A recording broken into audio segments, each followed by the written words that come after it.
Welcome to Roundtable. Is it 39? And Adam is trying to muscle his way in. Chris invited me to moderate, and I herewith introduce Paul Fitzgerald and Elizabeth Gould to teach us what to. Whoops. I'm going to talk first, guy. Indeed. Well, I was just going to ask them to frame this event and then introduce you as normal. So take it away. Okay. Basically, I'm going to start off with, again, some of JFK's remarks. And these are his, he was leaving, he was at Shannon Airport and he was leaving for England. And this is June 29th, 1963. Ireland is an unusual place. What happened 500 or 1,000 years ago is yesterday. Were we on the other side of the Atlantic, 3,000 miles away, we are next door. While there may be those removed by 2 or 3 generations from Ireland, they may have left 100 years ago their people. And yet, when I ask how many people may have relatives in America, nearly everybody holds up their hands. So Ireland is a very special place. It has fulfilled in the past a very special role. It is in a very real sense the mother of a great many people, great many millions of people, and in a sense a great many nations. And what gives me the greatest satisfaction and pride being of Irish descent is the realization that even today, this very small island still sends thousands, literally, thousands of its sons and daughters to the ends of the globe to carry on a historic task which Ireland assumed 1,400 or 1,500 years ago. So this has been really the high point of our trip. Last night, I sat next to one of the most extraordinary women, the wife of your president, who knows more about Ireland and the Irish history. So I told her I was coming to Shannon, and she immediately quoted this poem, and I wrote down the words because I thought they were so beautiful. "'Tis it is the Shannon's brightly glancing stream, brightly gleaming silent in the morning beam. Oh, the sight entrancing, thus returns from travels long, years of exile, years of pain, to see all Shannon's face again, or the waters dancing." And the Shannon is the longest river in Ireland, and actually the longest river in the UK. So his last words, "Well, I'm going to come back and see old Shannon's face again, and I'm taking, as I go back to America, all of you with me." You know, JFK, the assassination has really affected the world, and Paul has a great story here that really tells it all. Well, I think before we start, I would like to have Alana, give some information on the spring equinox celebration that we're going to be participating in tomorrow morning. It will be a Zoom call, and she's going to provide you with the information just in case you'd really like to get up really early and hear it live. Thank you, Liz. I've been asked to give a little background and tell a little bit about this. Some of us met in person for the first time at the Equinox Earth Day last year. We held a rather large event all day long at the Henry George School. So we got to meet Bruce and Paul and Liz and others who sometimes on this call. And we we instigated several events in several countries in the world and several other places in the United States. This time we scaled down to a Zoom call, which will be held this evening. And I'm going to put this in the chat, the link. You're welcome to join us. But New York time, it's going to be 4:30 till 6 a.m. And the exact moment of equinox is 5:01 Eastern time, 5:01 a.m., at which time we will ring bells, which we think we can't hear, but I love as idea. We can probably find a recording online somewhere. So we're going to have a number of speakers, just short talks, upbeat kind of things. Our theme is going to be Earth Rights, Economics of Peace and Justice. I'm also going to put in the link. Edward Dodson did a nice 8-minute PowerPoint that's on YouTube about the origin of the Earth Day, and I'll mention that origin for a minute. And let's see, yeah, the link to this tonight we'll put up. So you're welcome to join us. We might even have time for more people to talk a little bit if you want to this evening. So this guy named John McConnell was inspired to be the founder of the original Earth Day was on the equinox, the March equinox, because of the symbolism and the harmonic of the balance between day and night. And the resolution for celebrating Earth Day on the equinox was passed by the city of San Francisco and in other venues. So it got rolling. He founded the Earth Society Foundation with Margaret Mead, a lot of very well-known dignitaries, musicians, even like, I believe, John Denver at the time, but Mikhail Gorbachev, many well-known people signed this Earth Day Declaration.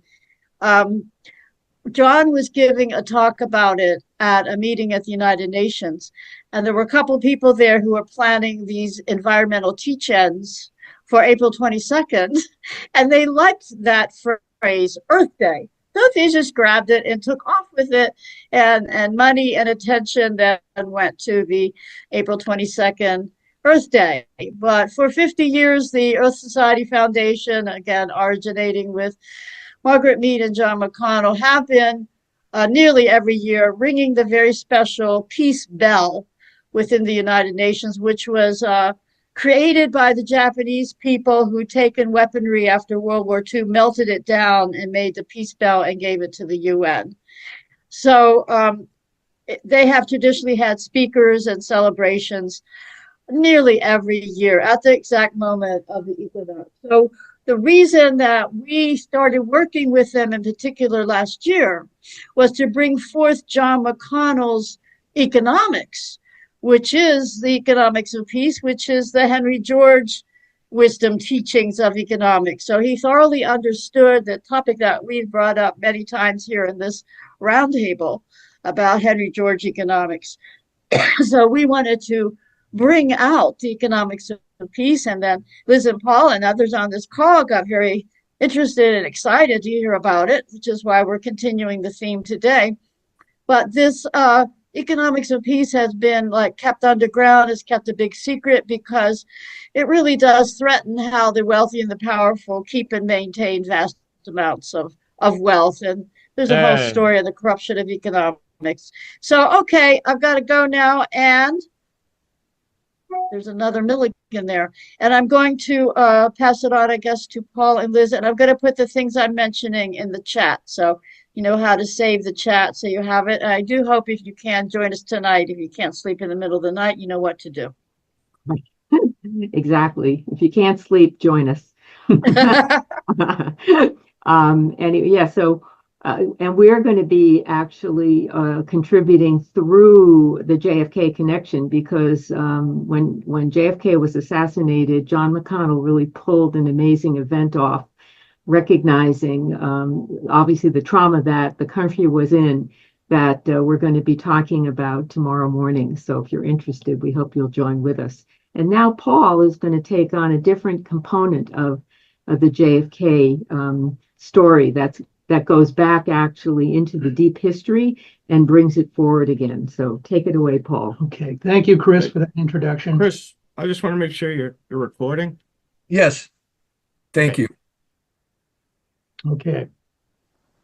When I first considered writing a memoir with Liz about our experience in Afghanistan, my mind kept going back to a question Harvard Law School professor Roger Fisher had asked me after spending a few days with us in Kabul in the spring of 1983.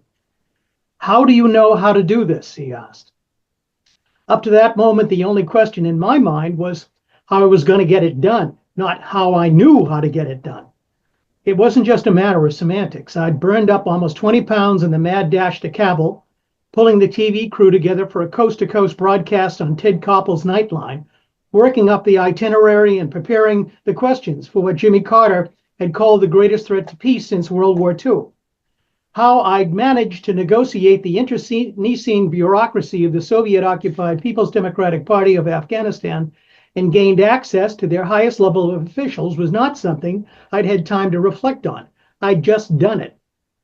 I accepted Roger's question was coming from a lofty Ivy League insider who couldn't figure out how someone outside his elite circles of academic negotiation theorists could accomplish what I was doing. But the question, coming from such a high-level legal mind, struck me at the time and still does as existential.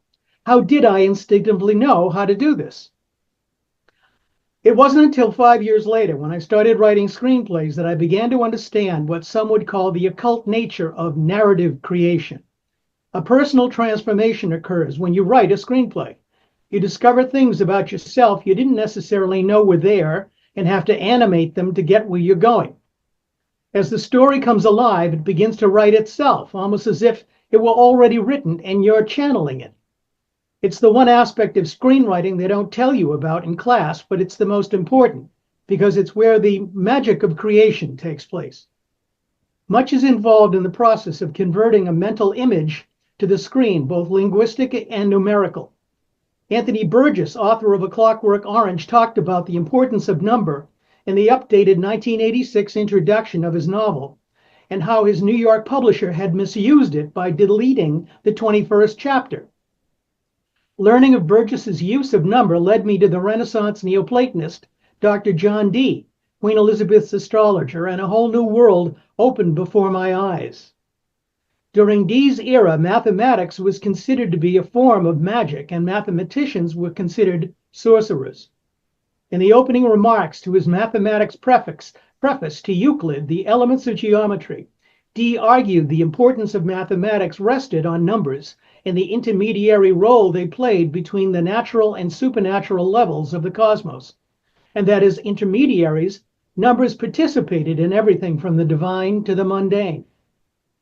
According to author Francis Yates, Renaissance Neoplatonists believed that all knowledge, including mathematics, descended from the Creator through the angels in the intellectual world, to the stars in the celestial world, and then to the elements and to all things in the terrestrial world, and that remains of such things as ancient cities, columns, and pyramids were evidence of past use of mathematical magic. But not until I did a deep dive into my own family's history in Ireland did I begin to unravel the mystery of Roger's question and discovered how I'd stumbled onto a narrative process long associated with my family's past. This all occurred at the time without my knowing about something called the ancestor syndrome. By definition, quote, a theory of invisible loyalty owed to previous generations, which may make us unwittingly reenact life events, especially when those events entail an uncompleted task. To add authenticity, the impetus to begin this deep dive into this ancestral connection came from my 10-year-old daughter and a dream visitation she'd had with my deceased father, accompanied by an 800-year-old man. Not being one to ignore a message from the grave, I began to consciously search for what this might mean, and soon became aware that I'd been involved in this quest for most of my life, not knowing where it was going or why. The initial research indicated that the Fitzgerald family had had a special relationship with various occupants of Windsor Palace, at least since the conquest of 1066, or maybe even before. I discovered that they were deeply involved with the Normans' implementation of patriarchal feudalism in England and Wales, and that the name Fitzgerald itself wasn't Irish at all, but Norman French, which is what the Viking families of northern France spoke in the 11th century. I also learned that their invasion of Ireland in 1169 coincided with my daughter's dream and dated back 800 years. I'd felt compelled to dive into the historical record, not knowing there were ancient secrets waiting to be revealed. But as the years passed and the research deepened, I came to recognize a common thread that transformed the story from a family history into an esoteric motive for the JFK assassination. Could JFK have been sacrificed in a ritual killing to satisfy the requirements of an ancient cycle stretching far into the past that had almost nothing to do with his politics as president? And had he been marked from the beginning as that required sacrifice to an apocalyptic end-time belief system that continues to play out behind the distractions posed by modernism and pop culture. As the children of the 12th century Welsh Princess Nesta and Gerald, the Constable of Windsor Castle, the sons of Gerald had displaced the Anglo-Saxons and participated in the creation of a feudal Anglo-Norman empire. As a Welsh princess, their mother carried a lineage of Tudor kingship which traced back through the mythical King Arthur to ancient Rome and Troy. Strangely enough, I soon discovered that Dr. John Dee had traced the same ancestry for Queen Elizabeth as her astrologer and used it to legitimize something called sacred imperialism to justify her claims to empire. It seemed my journey into the Fitzgerald family's Tudor past was producing odd coincidences, but in naming their firstborn son William Fitzgerald, the name of my own father and his grandfather and great-grandfather before him, the synchronicities were becoming too much to ignore. After arriving in Ireland in 1169, the family soon divided into two separate houses known as Kildare and Desmond, and became deeply enmeshed in Irish politics and royal intrigues. According to the Encyclopedia Britannica, by the first half of the 15th century, Ireland was in effect ruled by the three great earls, Desmond, Ormond, and Kildare. They'd established relations with the noble families of Europe and played an active role in advancing a Roman Catholic agenda. They'd sided with the Yorkist King Edward IV in the Wars of the Roses from 1455 to 1487, become powerful feudal landowners, and were in effect the actual rulers of Ireland throughout most of the 16th century. Along the way, they'd held off London's influence, plotted their own independence, and prospered until another branch of the Tudors appeared on the scene in the form of King Henry VIII, and things began to change. It has been said that when Henry came to the throne in 1509, the King of England was only considered a prince of Ireland. But when he exited the scene in 1547, Henry was considered the King of Ireland as well. Henry's rule brought on the Protestant Reformation, the dissolution of the monasteries, and began the destruction of the clans. His 6 wives were the stuff of scandal, and his struggles with his Catholic Chancellor Thomas More, whom he beheaded in 1535, legendary. But to the Fitzgeralds, there would be only one rule and one religion in Ireland, and with the coming of Henry's daughter Elizabeth, the family feud would become the architectural model for a war of sacred imperialism. By sacred imperialism, I mean a kind of Neoplatonic imperial project foreseen and plotted by John Dee, intended to restore a golden age of peace and prosperity known to the ancients before the fall. Dee's idea was to use the Judeo-Christian, Solomonic theurgic magic to establish Queen Elizabeth as more than just the Judeo-Christian Queen of England, but to elevate her to a sacred place in the cosmic hierarchy under God as the messianic ruler of the material world. Solomonic theurgy provided the techniques and the tools to make this possible by summoning the angels specifically defined by King Solomon as necessary to control the material world, while using the geometric dimensions of Solomon's temple as the sacred place in which to do it. Frances Yates described its use in her 1979 masterpiece, The Occult Philosophy in the Elizabethan Age. Quote, Dee's views on the British imperial destiny of Queen Elizabeth I are set out in his general and rare memorials pertaining to the perfect art of navigation, 1577. Expansion of the Navy and Elizabethan expansion at sea were connected in his mind with vast ideas concerning the lands to which, in his view, Elizabeth might lay claim through her mythical descent from King Arthur. Dee's British imperialism is bound up with the British history recounted by Geoffrey of Monmouth, based on the myth of the hypothetical descent of British monarchy from Brute, supposedly of Trojan origin, and therefore connecting with Virgil and the Roman imperial myth. Arthur was supposedly a descendant of Brute and was the chief religious and mystical exemplar of sacred British imperialism. For over 400 years, scholars considered John Dee's active use of esoteric imperialism through astrology and angel conversations problematic, seeking to limit his role in the creation of the British Empire to within the scope of natural philosophy and court politics. left little room for his use of dialogues with angels, while forcing his critics to either rationalize these conversations as allegories, refer to them as encrypted cipher codes, or ignore them completely. Not until recently have scholars begun to accept that his use of Solomonic magic to influence the material world was intimately connected to his body of work as a scientist and needed to be understood as a whole to form his vision of a Neoplatonic, angel-inspired British Empire. Neoplatonism was a school of philosophy founded by Plotinus, late in the Roman Empire, who took the philosophy of Plato and developed a mystical and spiritual version. That emphasized the idea that reality emanates from a single source, the first, the one, or the good. Neoplatonism offered a comprehensive understanding of the universe and the individual's place in the cosmos, and became the dominant philosophical idea of the period, spanning the Middle Ages, the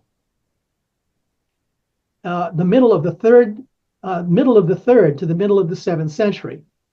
800 years later, Renaissance Neoplatonism mixed Neoplatonism with a Gnostic text known as the Corpus Hermeticum, supposedly composed by Hermes Trismegistus, a mythical Egyptian sage. A still further Renaissance addition was Jewish Kabbalah, which, according to Yeats, was an ancient wisdom tradition descending from Moses, with an emphasis on magic and as man as the magician. And with that combination as a driving force, Her Sacred Majesty, Queen Elizabeth I's Secretary of State Francis Walsingham, would bring Dee and an English privateer by the name of Martin Frobisher together to use Gerald Fitzgerald, the last Earl of Desmond, as the sacrifice establishing Britain as a sacred empire. The Britain of the late 1560s was a relatively poor, storm-swept island in the North Sea with a renegade Protestant government and a tiny navy constantly on the watch for signs of a Catholic invasion from Ireland and the continent. Threatened by Gerald, Ireland's most powerful chieftain, and Spain's armada, any and all paths to an enhanced national security and the money to pay for it were endorsed, including alchemy and piracy. And as a smuggler, privateer, and nephew of the master of the Royal Mint, Martin Frobisher fit the job description perfectly. The story, as told by historian and author Richard Burleth and confirmed to us personally by Desmond Fitzgerald, the Knight of Glyn, in 1997, reads like a W.M. Thackeray 19th century novel Barry Lyndon, only much grander. Quote, by ancient grant and right of chieftaincy, Desmond claimed more than 800,000 acres of southern Ireland, 1,550 square miles in Munster, Leinster, and Connaught. His domains far exceeded those of any English lord and were largely outside the surveillance of the crown. The revenues of his fiefdoms might pay for the entire per annum administration of Ireland, or support an army of 4,000 men to enforce Her Majesty's rule. The painful fact was that the crown received virtually nothing from Gerald. Money that might have gone to defray the cost of government went instead to pay Gerald's private armies, who broke more laws than they ever helped to enforce. For the crown, Gerald presented a, quote, formidable challenge, and the temptation was there from the start to remove him entirely. That opportunity came in the spring of 1565, when Gerald came to blows once again over feudal levies with his next-door neighbor and stepson, the Earl of Ormond, Black Tom Butler. Black Tom was uniquely alone among Irish power brokers as a Protestant, but as a cousin to Elizabeth on the Boleyn side and raised with her at court, they remained close friends. In the last pitched battle in the British Isles fought with autonomous armies, Gerald found himself defeated, shot through the hip, and abandoned on the battlefield. Taken to London and imprisoned in the Tower of London with his wife and child, the last Earl of Desmond would not see Ireland again for 7 years, as Elizabeth's courtiers debated whether to kill him and seize his lands or somehow let him live. The Fitzgerald family were no strangers to the Tower. Gerald had been detained there as a youth. His father had escaped it by dying at home in Ireland, but his grandfather had died there, as had his uncle Silken Thomas, the Earl of Kildare, who'd been held for 18 months before being carted off to Tyburn with 5 kinsmen, hanged, drawn, and quartered. Desmond was made to vanish from the public eye. To prevent the rise of another Fitzgerald, London arrested his two brothers and severed his remaining connections to Ireland, and by the spring of 1568, the Earl was forgotten, penniless and alone. But one last step was needed to permanently remove him as an obstacle to empire, and so the dirty trick was hatched. Transferred across the river to a house just east of London, London Bridge in Southwark, Gerald was suddenly given the liberty on the waterfront with its rowdy neighborhood taverns, brothels, and disreputable types.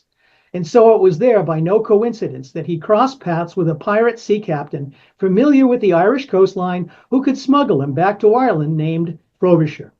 And thus came the offer of escape and of treason that would seal his fate. The Earl was already desperate and not in his right mind, his health ruined by the absence of proper care for his wound after 3 years in a captive without trial, while Frobisher was the perfect villain.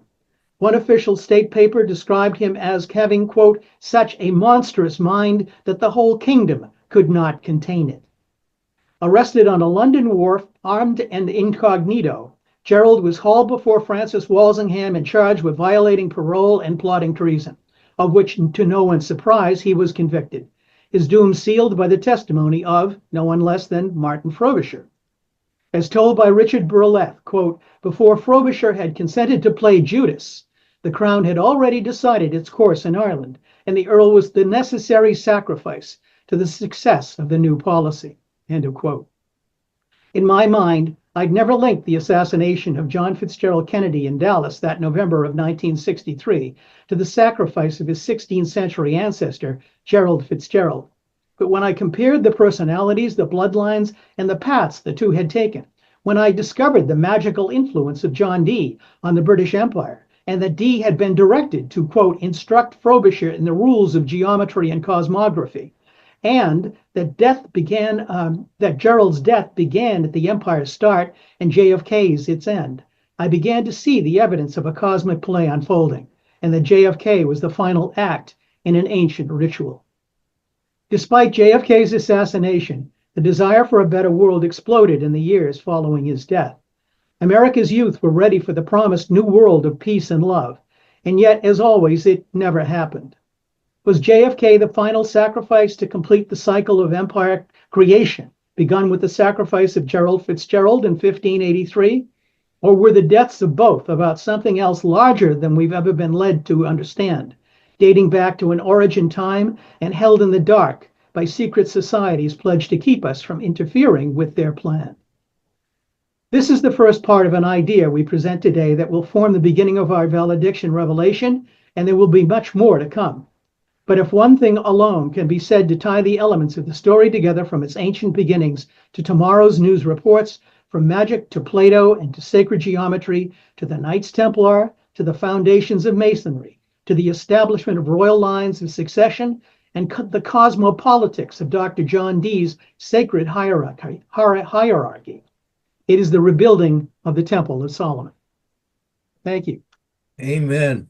I mean, please let me excuse this.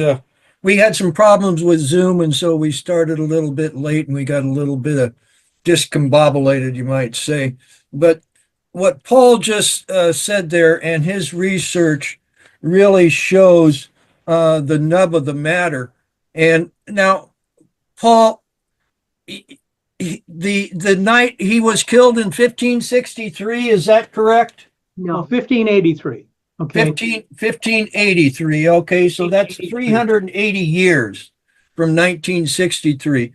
And then, you know, what he was talking about here, this book came out in 2019. You can't read it here, but it's called John Dee and the Empire of Angels, Enochian Magic and the Occult Roots of the Modern World.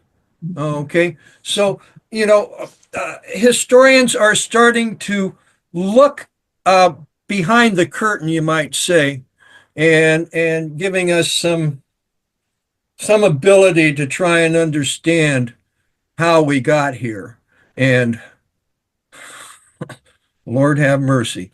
So, you know, Chris, it's very interesting because of a lot of your authors, you know, and I started reading some of the other authors that you've published, and you know, they brought up this issue of quantum mechanics and the the interference of this thing called coincidence, how things just seem to, I mean, Peter Levenda pointed out the fact that, books fell out of the shelf, when he was trying to research something in the middle of a bookstore in Thailand or something. Or that was someone else. But anyway, it was him. Okay. So at any rate, these things, you start to uncover things when you start to pay attention to it, which is almost like in quantum physics, the observer effect. When you start to pay attention to these subjects that you're kind of interested in, but maybe driven to do, they start to talk to you. They really do. And I really did discover this when I was writing the screenplays, that there was kind of a thing where it's like when you're doing a tow rope up a mountain, and you grab the tow rope, all of a sudden it starts to take you up the mountain. And it is very interesting to see the connections that you uncover and you discover just coincidentally, which apparently aren't coincidences, but part of the story. Yeah, I would like to also add that the coincidence too of delivering this and the point we are trying to make, and I think it's incredibly important to keep this in mind, is that the entire possibility that the assassination of JFK had literally nothing to do with the modern geopolitics at all. That is the distraction story from what the real truth is. And that is particularly important since the delivery of the supposed final documents has just happened. And needless to say, we have how many thousands of researchers are going to go digging through another layer of the totally, the facts about these individuals and the role they played in it is real, but it's not the important part of it. I think that's what we really want to emphasize. It's not the big picture. It's not the big picture, exactly. Yeah. And that is obviously what has been very challenging. And so I like that. And that the big picture really does go to this idea of the Temple of Solomon being reconstructed. And that has been the objective of the Crusades. That was the objective of the Knights Templar. That was the foundation principle behind Masonry. And it's also a part of President Trump's stated mission in relationship to what is going on in Israel right now. So we have a lot of pieces here that we need to sort through, I think, and determine what are we going to put our energy into? What is the most important part of the story? And personally, I think it's what Paul just delivered. Thank you. Yeah. I mean, what makes things go bump in the night, And when I started to look very hard at the Kennedy assassination, I started seeing that there was ducks that were put in a row before he was even elected. And it took me, I didn't really start to understand that until I started to talk with Paul and Liz, and we started to uncover the Fitzgerald legacy and what it meant.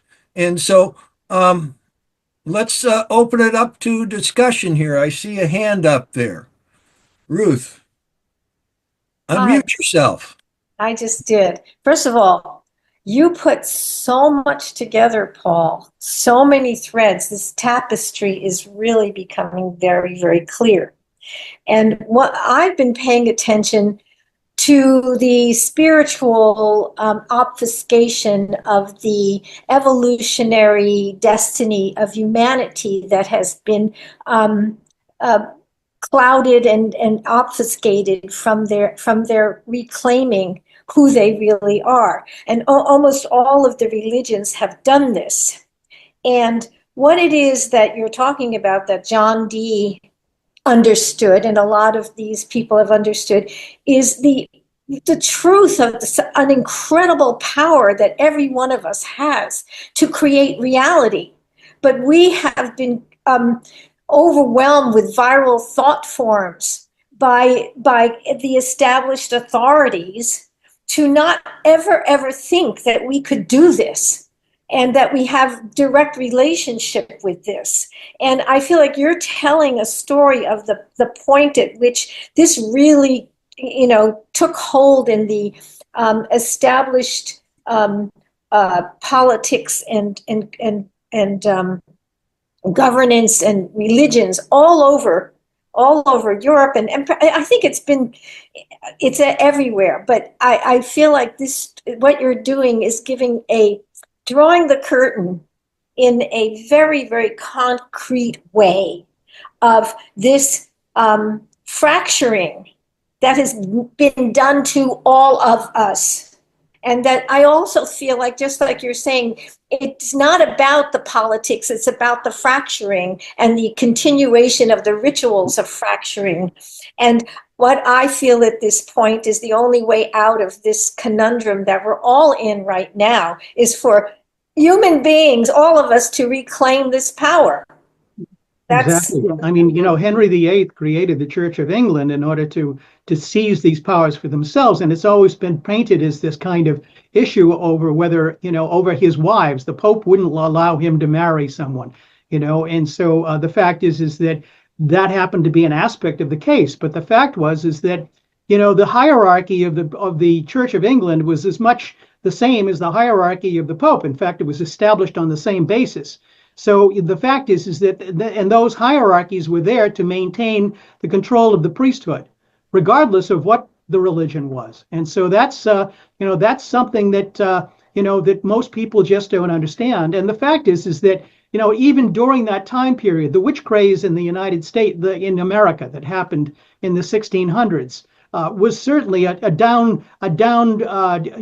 downstream from these events that were being done very actively by these high-level thinkers and what we would refer to today as the original scientists.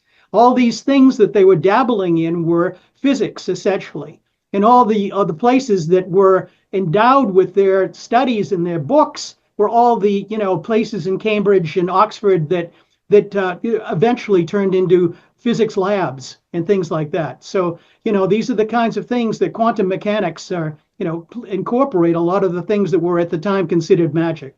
So I think we have. Go ahead, Bruce. I think.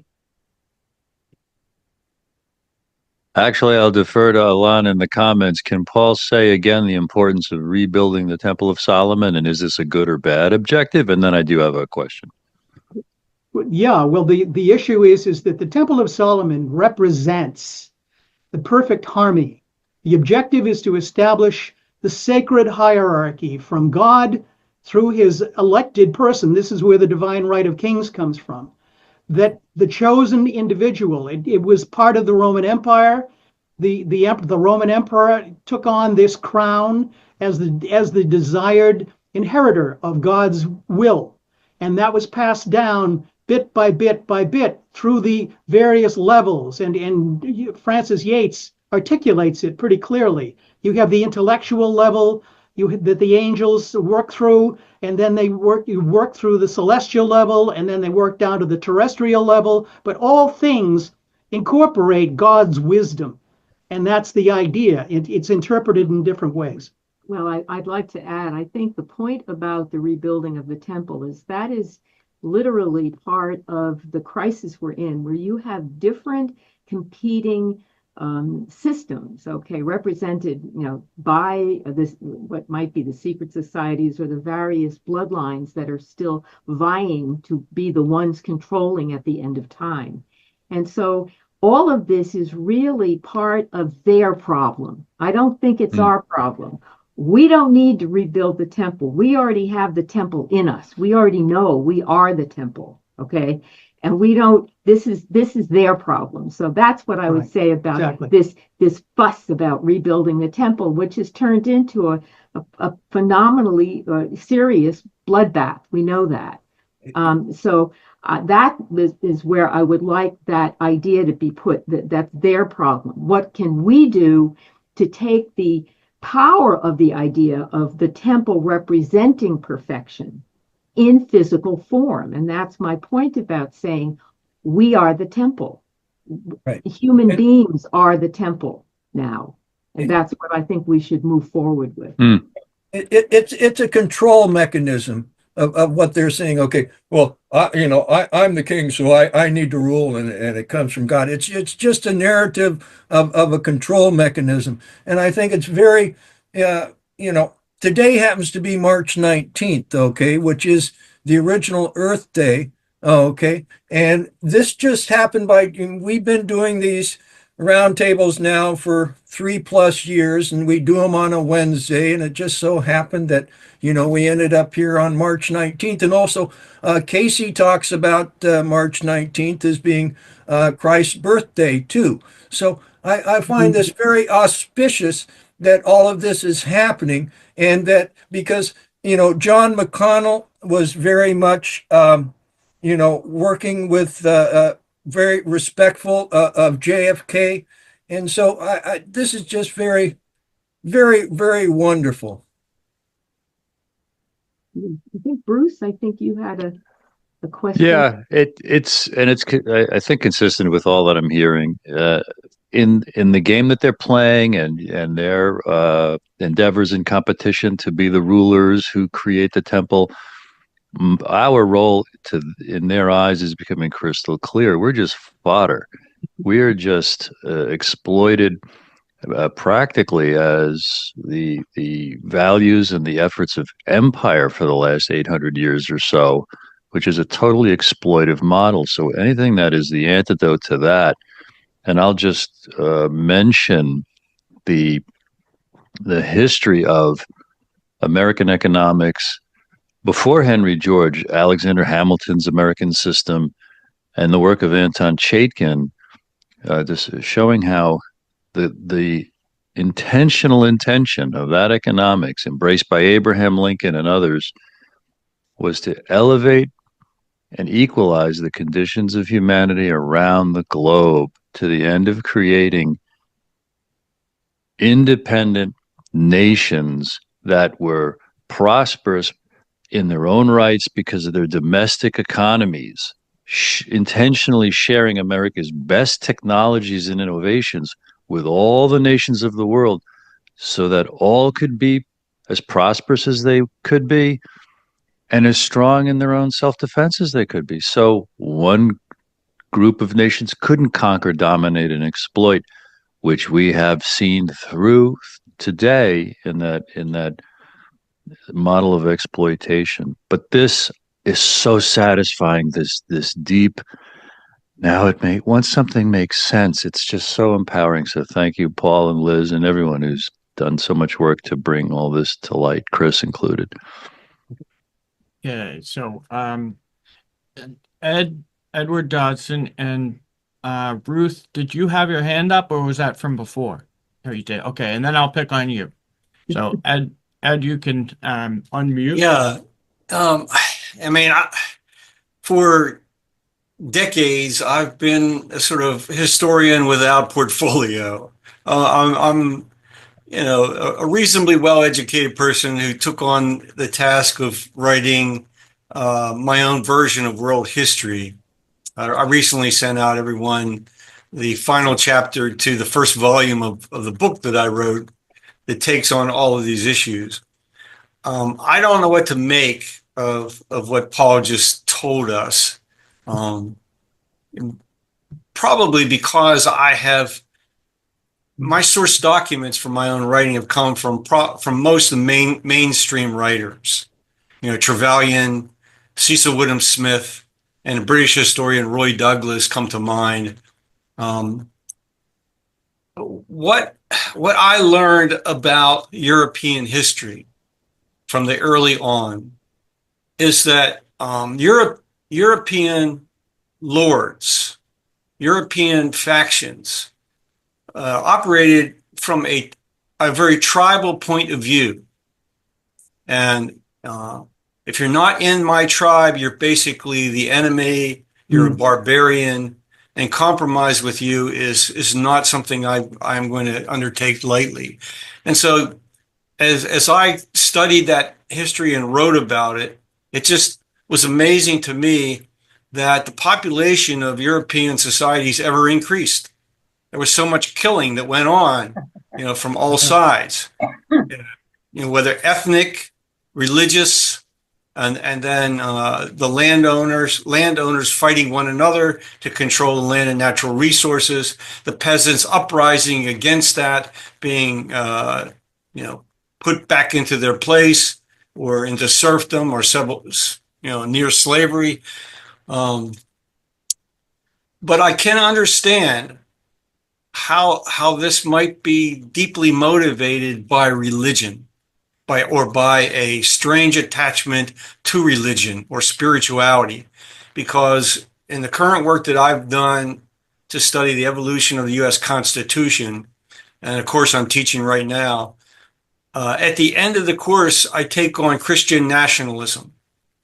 And as I'm sure many of you know, there's great fear that Christian nationalism is the latest movement that will end up destroying the world because of its just blind adherence to an absolute interpretation of the scriptures that is demonic. So I will think, Paul, I'd love to get what you've written. I've written down the name of John Dee, and I'll try to find the time to acquire the book and read into it. But it's a way to interpret history that I haven't given any thought to. But so, I think that this Richard Burlett's book on the Fitzgerald family and what happened during that time period, it was a very critical time period for the formation. It was the end of the feudal era and the beginning of this kind of mercantile that was starting up. And he referred to it as the Twilight Lords, and these Anglo-Norman, they were Norman families. A lot of families' names that you would think were Irish were actually Norman French names that were transferred over to being Irish. Burke, as an example, okay, was de Burgo. Bruce, the Bruce family were de Bru. All of these intersections, that was a surprise to me when I came across this. We met someone who was a member of the Bruce family from that line in Scotland, and they said, most people just don't understand. They don't know anything past the first part of the story. They've been given such a superficial idea of history. So, yeah, exactly. And this is, I would recommend the Burleth book. When we got to meet the Knight of Glyn, the Black Knight, we didn't even know he was the Black Knight until we met him. And it was one of these strange things where I'd had a dream and I'd incorporated him into a story that a novel that we were writing called The Black Knight, and he was the guide. And it turns out he was the real Black Knight. He really had one, the Knight of Glyn. Right, the voice. A question for you, if I might. Bringing this story forward to, let's say, the end of the 19th century, the beginning of the 20th century.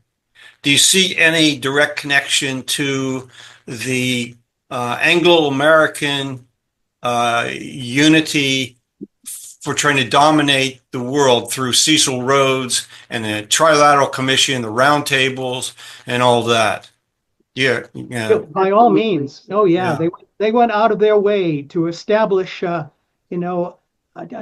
empire, literally a celestial empire that drew its power from the Temple of Solomon, using Solomon's magic. You can look up all this stuff. I mean, the fact is that the benefit to us is that the Fitzgerald family had a direct connection. You can actually open books and read the connections of these various people, and they're interfacing with these various European potentates, as well as the involvement in the Gulf and Ghibelline Wars and the establishment of the Holy Roman Emperor. I mean, the important thing, as an example, the Earl, the last Earl of Desmond, was actually considered to be one potential husband for Queen Elizabeth. So, she ends up beheading him, but she also might have married him. So you begin to realize that, in the creation of empire, and I think the important thing I always like to remind people is that imperialism is mysticism. You cannot have imperialism without mysticism. We have been so successfully given the impression that's the old word, and words like magic have been very successfully put into the category of, that's just fooling people. Magic is always about trickery, like you're in the magic shell game, to make you think something's disappeared. So all of that has very successfully led people to discount that, to think, well, that may have been important 1,000 years ago, but it isn't anymore. Well, And that's our point about JFK. That is the point, Ed, that JFK's assassination, the motivation at the level we just explained is far more important than all the other excuses they've come up with for why people wanted to kill him. The Earl of Desmond was forced on pain of his life originally in 1565, 1568, I believe it was, to renounce his title and to go to Elizabeth, and he was in captivity, and the only way he could be freed, he was either going to be killed or he could be freed, and he would be freed if he would renounce his titles and his land ownership. And given that he was the largest land owner in Ireland and had tribal connections, clan connections, that made him an extremely powerful man in Europe, not just in Ireland. The fact is that they wanted that land. They wanted to create their own empire. They needed Ireland's support, and they were afraid of Ireland being a base by which Spain could invade England. So there were genuine problems that they had with it. In fact, the Fitzgeralds did bring over an army of Spaniards. After Desmond was freed, he went to work at basically taking over the army that were going to take on the Elizabethans. And there was the Desmond War, as they're referred to as, and they were devastating. It's really interesting because everything you've talked about, I'm generally familiar with in terms of the facts. It's the motivations that have a different interpretation from the mainstream historians that have taught me. And so, for example, the Masons, the Freemasons, the attachment to the occult. Well, I've always wondered how strong that attachment really was. Was Benjamin Franklin as a Freemason? Was he drawn in by the occult? He seemed like such a person with his feet on the ground, a practical person. So I've never been able to really figure it out. I would suggest that if you're dealing with a 33rd degree Mason, which I believe Ben Franklin was, you are dealing with someone who's very serious in the occult, no matter what presentation you're looking at. That's inner sanctum. Yeah. That means he's got all the secrets. That means he's way up on the food chain. So I think what's hard for people is to imagine someone who presents in such a familiar, common sense way. They can't imagine that they could really be defined as a master magician, with this occult power. I think that is, there's no way on earth you can be a 33rd degree Mason and not believe in that. Well, especially when you get into the issues of, I don't know if you heard some of our previous work on Giordano Bruno and connecting Bruno. Bruno actually wound up in London in 1581 during the final days of the Earl of Desmond, and when they were waging a war with the Desmonds. And he and Dee were right in the same channel when it came to channeling angels. And he wrote all these tracts about how you can get certain levels of angels and influence them, and the use of images in order to create those. And they drew up all these. One of the things Dee did, he drew up this thing called the hieroglyphic monad, and the monas hieroglyphica. And it's all the symbols. These are all ancient symbols that are designed to attract the angels that will do specific things, and how to control those angels. So they spent whether you and I believe it or not, the fact is that these guys spent an awful lot of time on this particular subject and invested an awful lot of capital in it. Yeah. Ruth, would you like to unmute yourself? Yeah, this stuff is getting good. I know, it's getting really good. But I want to say, first of all, the word occult is an obfuscation. And it's hidden. It means hidden, but it's a hiddenness of what is actually something that is revealed all the time, but they want it to be kept away from common people. And so they have religions that actually tell you that your body is evil. The physical universe is not where it's at. And you create this fragmentation internally. Once you have a thought form of fragmentation embedded in your internal story, you cannot touch the occult.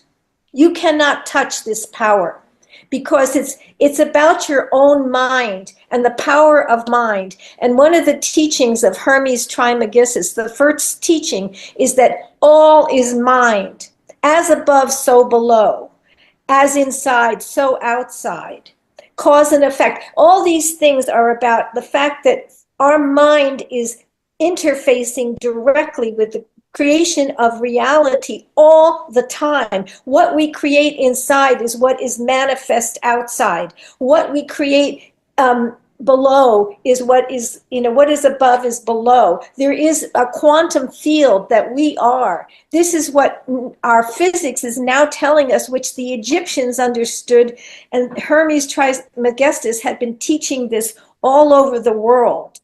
And so the occult is kept occult to keep people fractured and weak, so that they become servants and they fight stupid wars that don't do them any good. And, I was reading about the Black nobility, which was the transformation of Rome that went to Venice, the Venetians, who what they were doing. You think that it's all about these kings wanting to war on. No, they were manipulated by the Black nobility that knew exactly how to get them to fight each other, so that they could do loan this guy money and loan that guy money, so that all of a sudden they had power over this king and that king, and they got them going to the Crusades, and they knew how to fracture people and manipulate people to get them to fight each other. And this Black nobility, I was so surprised. Machiavelli and Medici were trying to get control of them. And they actually fractured them, but didn't kill them, didn't stop them. What they did, they moved from Venice to England, right around the time at the beginning of the English Empire, when this transformation. Yeah. So they're masters at manipulation. And I was thinking about stories that I'd read about World War I. That big, I forgot the name of that book, but it was evident to me that all of the Germans, the French, the British, all of nobility were into they wanted a war because they would make money, and they were all related. They're all related, and they also wanted to get into Russia because Russia wouldn't crack. And so all these guys, they created a war with each other so that they wanted the Germans to go and kill the Russians, and they're all in cahoots. And it looks like we're doing it again. And that's that. Yeah, we're doing a new book called Two World Wars and Hitler, Who's Responsible, that goes really deep into that. It's written by two Scottish scientists, taking on British establishment historians, because basically historians construct history. Scientists are a little bit different than historians, and this book goes really deep into it. Marty had her hand up. Yes. So did Alana at one point in time. Oh, yeah. I just wanted to say, Paul, first of all, I enjoyed that so much. It was brilliant, what you were talking about. Thank you, Marty. And I remember when I first met you and Liz, and I think the book was Afghanistan 0 Point. Was that it? Crossing Zero. Yeah. Crossing 0 Point.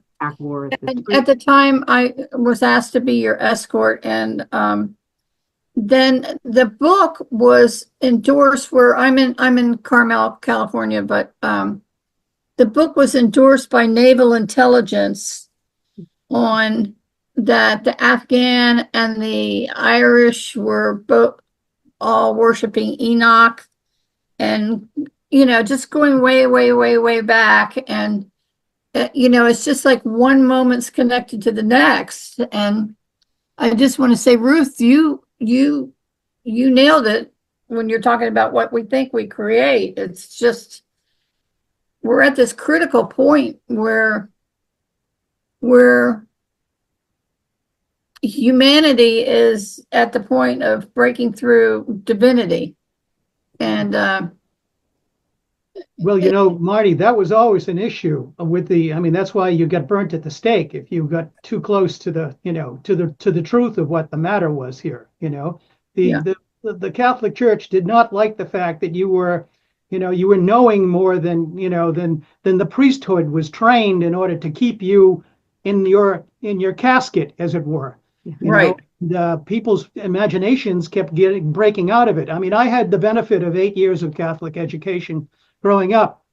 I went from first grade to 8th grade, and the nuns, the Sisters of Providence, separated the courtyard, the girls on one side and the boys on the other, and they'd ridicule you if you talked to one of your best friend or your girlfriend across that line. Boy, you got it in class. As soon as you got back into class, you were told, "Oh, look who's hanging out with the girls today." Yeah. It was like that was very, very Humiliating.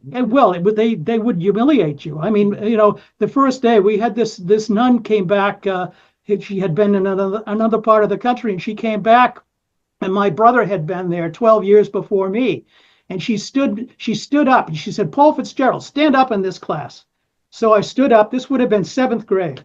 And she said, "I want everyone to see him." He said his brother, Jackie, thought he was God's gift to this world. And I'm sure Paul does too.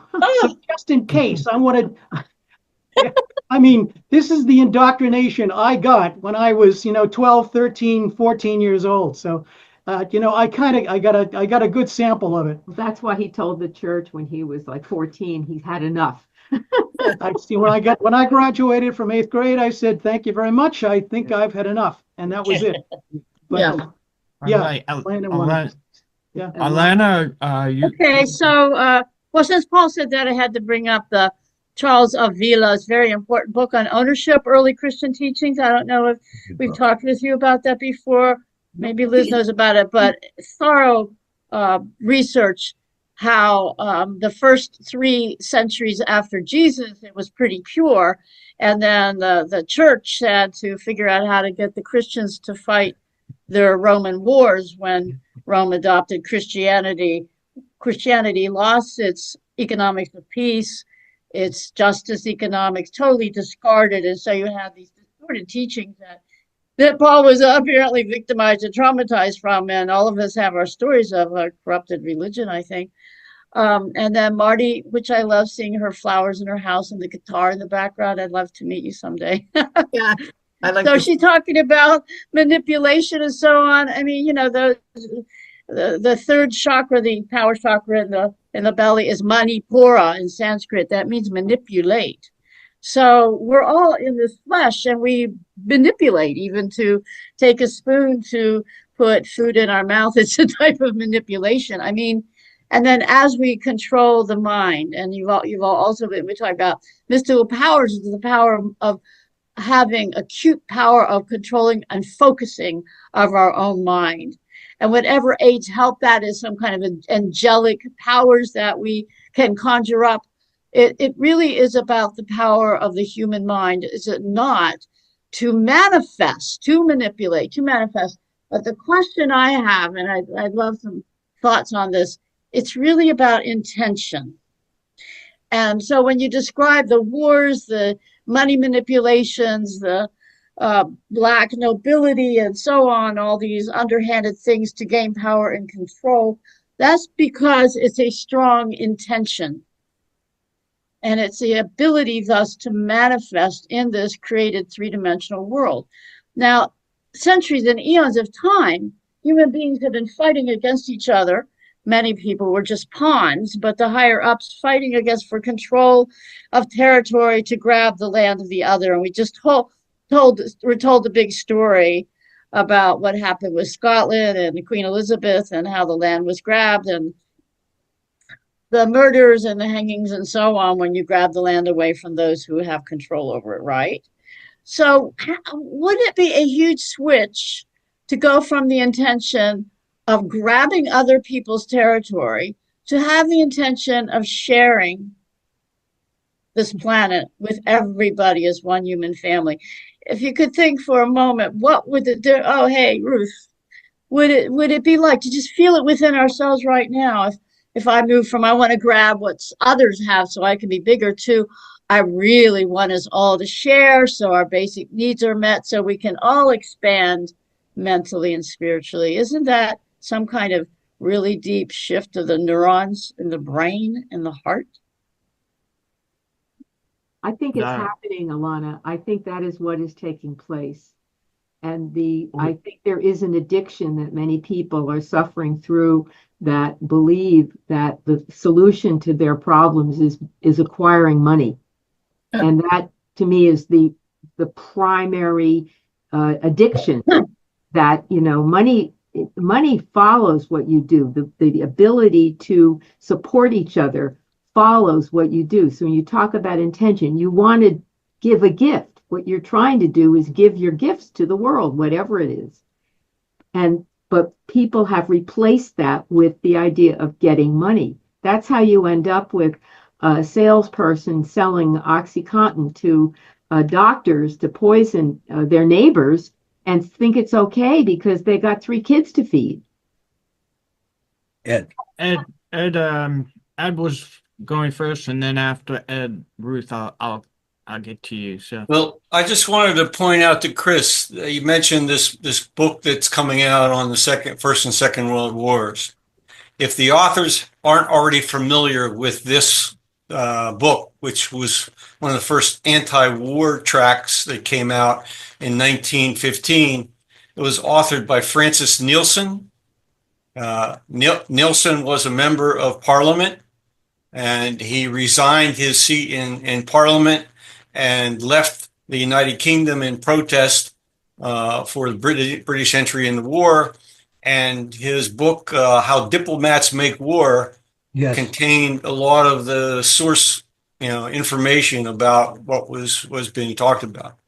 And Nielsen then came to the United States and went on a global, a U.S. tour speaking against the war until the United States entered the First World War, and then he was basically censored after that. But he remained in the United States mostly for the rest of his life. Right, it's in there now. I'll get you a copy of the book, Ed. You'll enjoy it. Ruth, would You you know, like to? It's about shame, blame, guilt, all these negative beliefs about ourselves that are the symptom of the schism from our true power that makes us identify as a victim. And when we see ourselves as a victim, we are easily pulled around by, we've taken the bit is in our mouth. We no longer have freedom. We no longer have autonomy and self-authority. We're sucked into the cycle of revenge and retribution. So there's an inner work that I feel people must do to actually enter the domain of shame, blame, guilt, self-negation, self-abandonment, and these places where all this unconscious darkness lives. And there has to be a reclaiming of all of that, because it is not dark. It is not dark. It's dark because it has been abandoned by each person. They've abandoned their true power. They've been told that the power that lives inside of them is wrong. And every time the true power comes forward, they censor it, and it goes back down, and it gets stagnant, and it feels terrible. And so they believe there's something awful that lives inside of them that they have to keep hidden. And as long as they do this, they have the belief that they are a victim because they are severed from the birthright as being part of a whole creation and a creative master with creation, a co-creator with creation. So there is a work that has to happen to have people reclaim who they are inside and ignite the light once again. All right. Well, that was good. And yeah, I think of that battle individually for each person between you have the metaphor of the angel and the devil on their shoulders, whispering opposing things to them. And it's like you have a choice which side to listen to. Your higher, the side that deals with your conscience and righteousness and what is right, not only for others, but also for you. And it is a choice at the end of the day. So yeah, we will start to wrap this up. And I guess, well, Alana, did you have something? Oh, I already put in the Zoom. But talk about the event, just tonight. Yeah, That's remind it. us. Yeah. Oh, okay. And the ringing of the bell, that is coming up this morning at 5:01 Eastern Standard Time. Right. Right? The moment of equinox. And yeah, so we'll start wrapping this up, and Liz and Paul, if you want to have some closing comments. Are you going to send that out in a Zoom at 5? It's in the chat, It's in the chat. I put the the Zoom link. address. Yeah. And you download, do you all know how to do that? Save the Not chat. Ah, I've been up till 5 o'clock in the morning every morning for about a Might month. as well sign Maybe you on. can come. Right. Yeah. It's going to be earlier for you because you're on the west. You're on the Yeah, it'll be That's early. right. Way earlier. That's right. It'll be earlier for you. It'll be 3 hours. It'll be 2 in the morning. You'll be up. That's I'm early. I put it up on the messages so it's right at the end here so everybody could see. Yeah, I don't know if I can get it off that. Is there any way to send it to my Gmail or no? Marty, send- I can send it. Oh, you want to send it? I can Adam? send it. I Yeah. just have to know the email. Do you know Marty, how to She's not Go Marty ahead. on the list. Marty.thebridge@gmail. Yeah, it's on the list, Adam. Oh, right. Okay, Yes. yes. I can Marty send it to you, Lewis, yeah. definitely. Okay, Yeah. no problem. Yeah, if you could send me a Zoom. I've been up till 5 every night. Okay. So that should be easy for you. That's what I'm thinking. Okay, that's good. Awesome. Yeah, Okay. the saving of the chat, if anyone's not sure, the 3 little dots at the top of the chat column on the right-hand side next to the arrow, you click on that, it says save chat. But what I also discovered is when you do that, on the bottom of the chat, there's a little thing that says show folder. And if you click on that, it'll instantly put up the folder, which then you can, it's in your computer then. You'll have access to it. You guys have any last words, Paul and Liz? Anything going once, going Well, twice? we Today have. was wonderful. Thank you. Thank you. Well, I think that, we can't emphasize enough, especially after the download of this additional documents that supposedly empties out these files on JFK, how important what we just delivered to you is in understanding. This is the story that really needs to be understood. And this is the one that is being hidden. Talk about a cult. Is being hidden. So we need to get it out. Well, it's Getting great it out. Good. to have this kind of, this kind of opportunity to talk about these things. And Alana, I want you to know, I don't feel traumatized from my upbringing. I really felt, I just want to make you understand that, Oh, good. that it was part of my Experience. my experience and my education. And, some of us have, I don't think anybody's life is easy. I think everybody has to work through these things, and it made me. I've been interested in this particular subject, and the fact that at 74 years of age, I'm getting down to where the actual thing happened and created this world that I lived in and that I grew up in, came from. So it's revelatory for me, and I want to thank everybody for coming, and Chris for sponsoring this and the efforts that everyone's putting into this. It's really wonderful. Okay, I'm going to end us here with some more words from Mr. Kennedy, and this is from he did address the Irish Parliament when he was in Ireland in 63, and I am deeply honored to be your guest in the free Parliament of Free Ireland. If this nation had achieved its present political and economic stature a century or so ago, my great-grandfather might never have left New Ross, and I might, if fortunate, be sitting down there with you. Of course, your own president had never left Brooklyn. He might be standing up here instead of me. And this elegant building, as you know, was once the property of the Fitzgeralds family, but I have not come here to claim it. And then he, down a little bit farther, he has this to say. Where'd it go? Oh, okay. I'm proud to be the first American president to visit Ireland during his term of office, proud to be addressing this distinguished assembly, and proud of the welcome you have given me.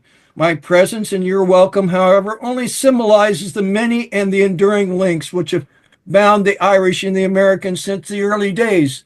Benjamin Franklin, the envoy of the American Revolution, who was also born in Boston, was received by the Irish Parliament in 1772. It was neither independent nor free from discrimination at the time, but Franklin reported its members disposed to be friends of America. By joining our interests with theirs, he said, a more equitable treatment might be obtained for both nations. Our interests have been joined ever since. Franklin sent leaflets to Irish freedom fighters. O'Connell was influenced by Washington and Emmett influenced by Lincoln. Irish volunteers played so predominant a role in the American army that Lloyd Mountjoy lamented in the British Parliament that we have lost American through the Irish. And so it is that our two nations, divided by distance, have been united by history. No people ever believed more deeply in the cause of Irish freedom than the people of the United States, and no country contributed more to building my own than your sons and daughters. They came to our shores in a mixture of hope and agony, and I would not underrate the difficulties of their course once they arrived in the United States. They left behind hearts, fields, and nation yearning to be free. It is no wonder that James Joyce described the Atlantic as a bowl of bitter tears, and an early poet wrote, "They're going, going, going, and we cannot bid them stay." So, again, I really appreciate all you guys spending this time here.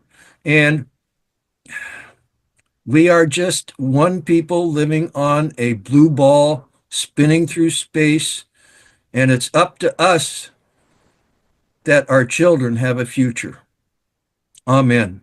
Yeah. Onwards to a Amen. better future. Onwards. Again, Okay. take care, folks. Bye, everyone. Bye. Thank you. Great to see you all. Keep up the good work, everyone. Thank Thank you. you.